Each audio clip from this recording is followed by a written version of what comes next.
Ang aking Tascam recording machine, ito po ay binili ko pa po sa Seattle, Washington nung ako'y sumasakay pa sa cruise ship. Bali ano po to, $720. Kasama na po yung tax. Yan po. Ano po ito, 16 channel. Pwede ka dito mag-record ng sabay-sabay. Halimbawa, gusto mo unahin muna yung drums, guitar, gusto mo unahin.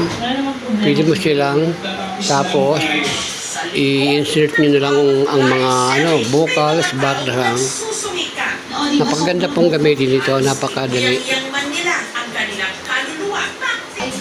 At ito naman po binili ko sa US Virgin Island, ang tama, US Virgin Island.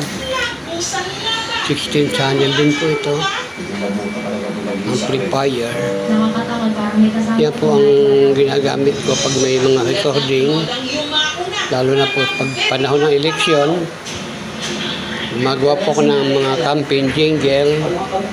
At yan po ang ginagamit ko. At medyo kumikita naman po kahit kaunti. Ito naman po aking dalawang speaker. Dito ko na po binili yan sa Pilipinas. Medyo matagal na rin po.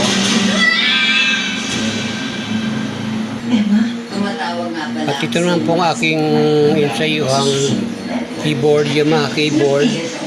Medyo po, hindi po ito kamahalan.